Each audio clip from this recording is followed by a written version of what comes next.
For more than 2.5 years, Americans tied to January 6 have been vilified as insurrectionists, but charged and often imprisoned for mostly misdemeanor trespassing offenses. And there's one unanswered question that threatens the insurrection narrative more than any other. Did undercover agents or assets for the federal government agitate people to go into the Capitol and encourage or incite violence? In short, was January 6 a kind of setup, more of a Fed-Surrection than an insurrection? The FBI alone had so many informants. Stephen D'Antuono, a senior leader in the Washington field office at the time, admitted in sworn testimony that they lost track and ordered an audit to account for all of them. We still don't know exactly what those undercover assets were doing, whether their actions were legal or not. We don't even know exactly how many government agencies were involved. But we do know that protesters themselves quickly recognized there were provocateurs in their midst and called some of them out. One of them was a man named Ray Epps, who rightly or wrongly has become the face of the alleged Fed-Surrection. Epps has repeatedly denied working for any government agency and has gone so far as to sue some of his accusers.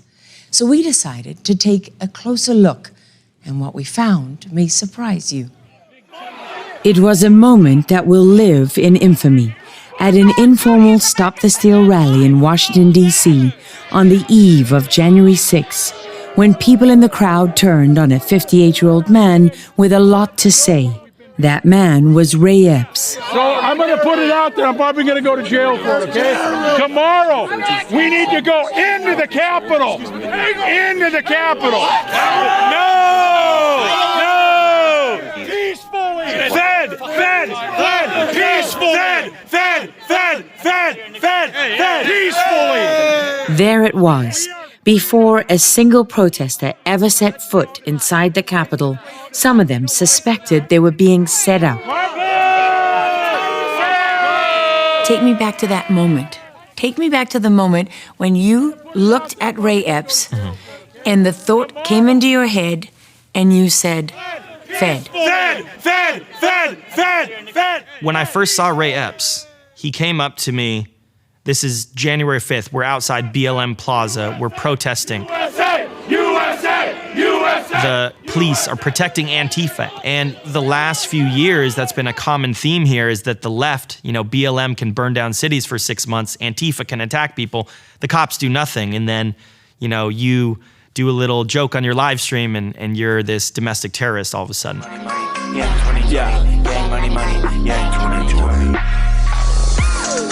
His real name is Tim Gione, but he goes by Baked Alaska, what he called his stage name. Your stage name? Yeah. That makes you sound like a stripper. No, I'm not a stripper. It's my rapper name, my entertainment name, I guess. The controversial 35-year-old E-celebrity from Anchorage has made a career out of social media that's lasted more than a decade, despite being banned from one platform after another. For a while, he was associated with the alt-right, which he told us he regretted, and said he's since cut ties. He's gathered thousands of followers with his confrontational style and no shortage of haters. Get out of my door now! A cringe lord, a poser, and a white trash provocateur. He's often spotted in the land of memes. Can I take your order? Dude, let's go! Got ketchup mixed with lettuce, cheese. And landed a shout-out from Joe Rogan himself on the world's most popular podcast. This Baked Alaska guy who's like a famous shit poster. Do you know what a shit poster is? They say like ridiculous shit in their memes and they fuck with people and they get people upset. Yeah. It's pretty funny stuff. Great, yeah. I'm so honored to live in a country where our president is shit posting on Twitter. It really makes the world a better place. It's hilarious. We are in Washington, D.C., boys! Fans across the country were watching his live stream that freezing winter night as lines of police separated the crowd of Trump supporters from a small number of Antifa agitators in a fairly tense standoff. We learned that Ray Epps talked to Baked Alaska about going into the Capitol twice, 2 conversations roughly 10 minutes apart. This is what he said happened the first time, shortly after 10:30 p.m. Ray Epps came up to me and started saying, we need to go into the Capitol. Now, I'm someone who creates funny content, and I just like to agree with everyone. And, if someone's saying something crazy, a lot of times I'll just agree, be like, yeah, because you as an interviewer understand you want to allow them to continue speaking. So the first time he says this, and I'm like, let's go, which is a phrase that I say all the time. I'm sort of just encouraging him. I'm like, that's some crazy boomer. Okay, he's saying some stuff. Here you can see it for yourself. In fact, tomorrow, I don't even like to say it because I'll be arrested. Well, let's not say it. We need to go, I'll say it. All right. We need to go in to the Capitol. Let's go!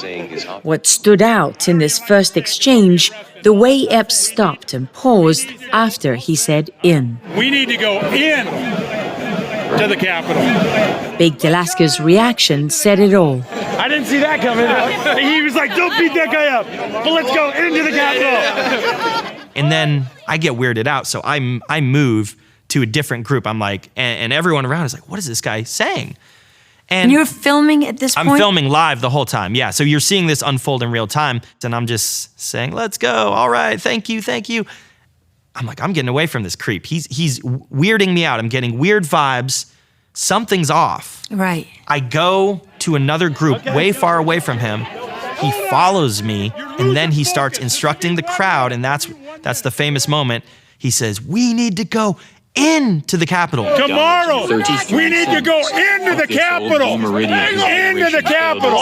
Right when he said that, something clicked into my head. I was like, whoa, this is scripted. Because he said the same exact line, word for word, and that's 3 not times. Natural. It's not natural. And I've been doing this for about 10 years. I go to every single type of rally, film, and not just film clips. No, I live stream for extended periods of time.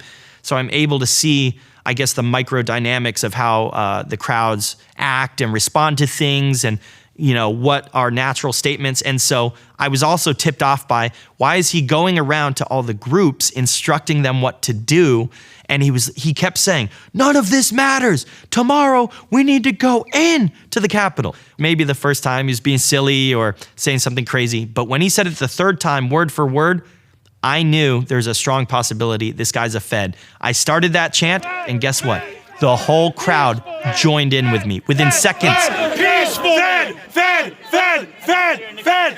Peacefully! And that wasn't planned or coordinated. That was just the Spirit moving. That was God saying, there's something up here. Like, watch out. There's something going on. And that's what I felt in my heart as a believer, truly. To be clear, because it's very difficult to prove these things. Right.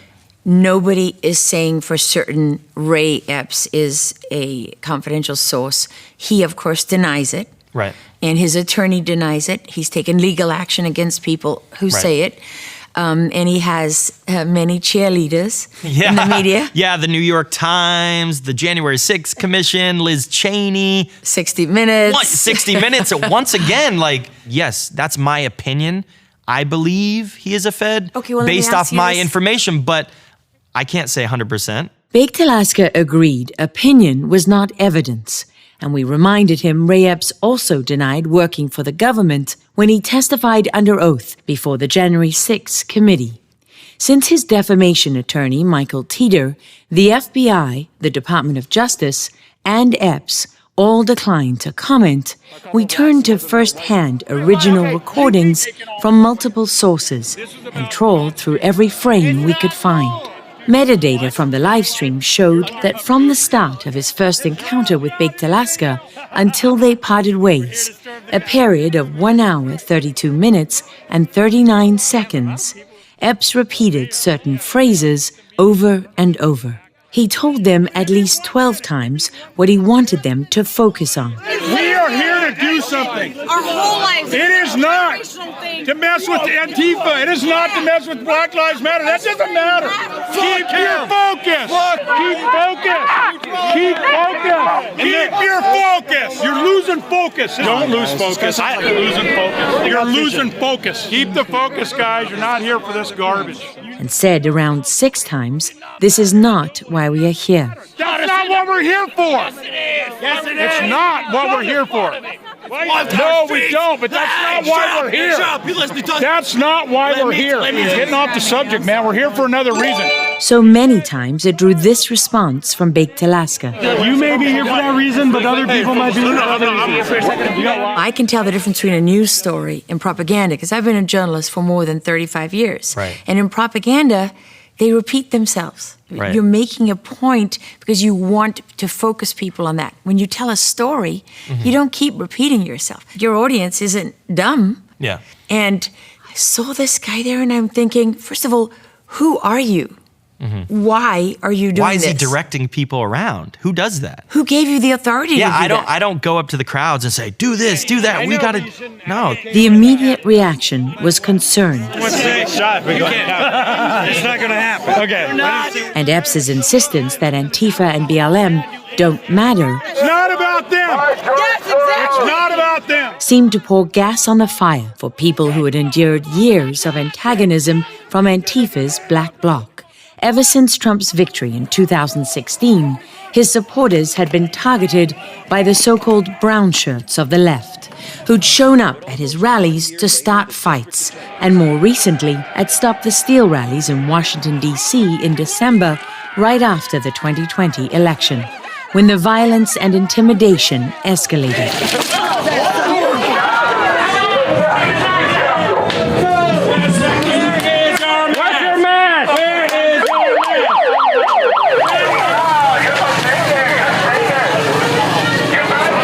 Antifa turned streets in the capital into no-go areas for Trump supporters. Some pushed back in anger, and at least 4 people were stabbed, according to police. We don't really know exactly what happened, but somebody came out of a doorway and stabbed one of our leaders. Several protesters told us that's why many came prepared for the Trump rally on January 6, swapping golf shoes and sneakers for combat boots and stab vests. When BLM and Antifa are burning down our cities and destroying our country, It doesn't matter right now. Yes, it does. That's breaking the does not Constitution. matter right now. Epps stayed on message and later told the January 6 committee he was trying to stop violence. Congressman Adam Kinzinger credited him for that. And we did find Epps inserting himself in a number of arguments. They're going to arrest you. They're going to arrest you. Calm down.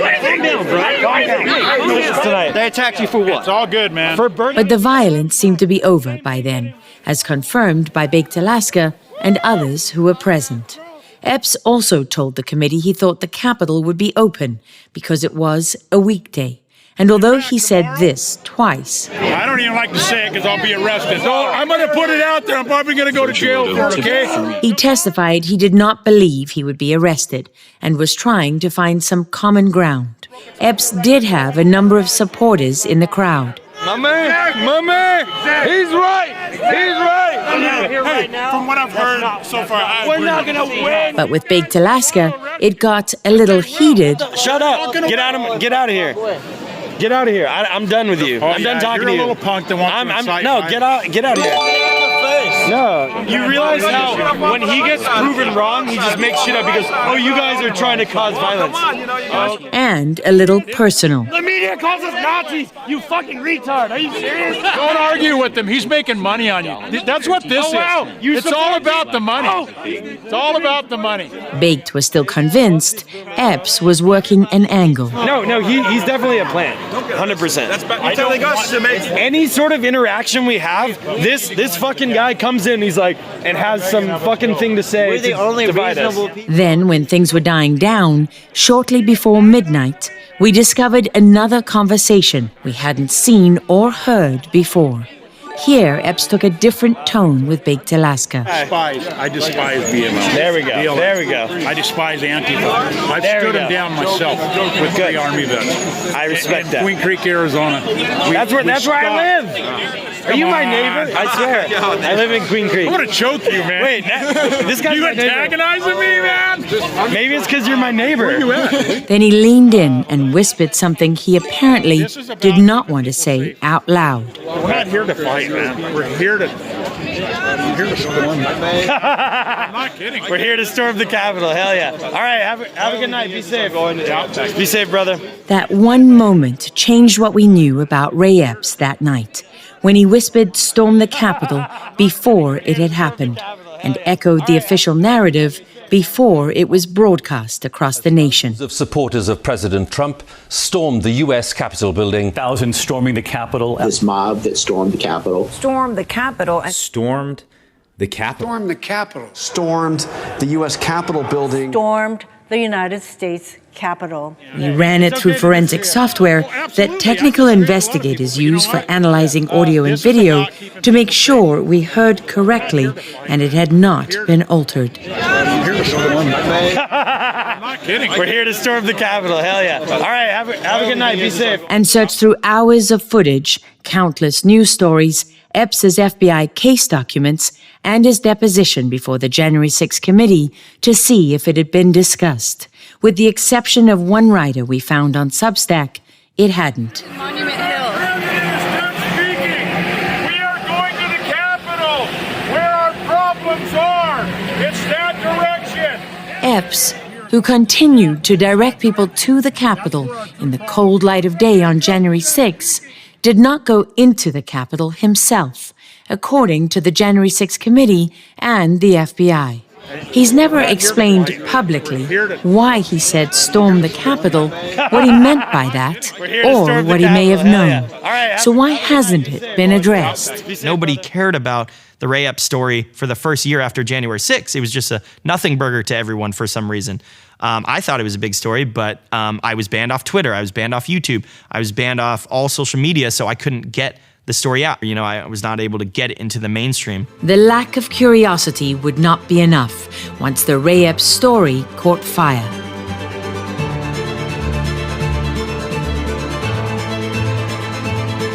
Something happened after he left Oath Keepers. Until January the 6th, what, I don't know. But those were two different people. It turned out January 5th was not the first time Ray Epps encountered Baked Alaska. We recovered live-streamed video from a rally in Phoenix, where Epps seemed to point his camera right at him and take a photo. We're looking at every angle that we can. No preconceived ideas. That's how you get to the truth.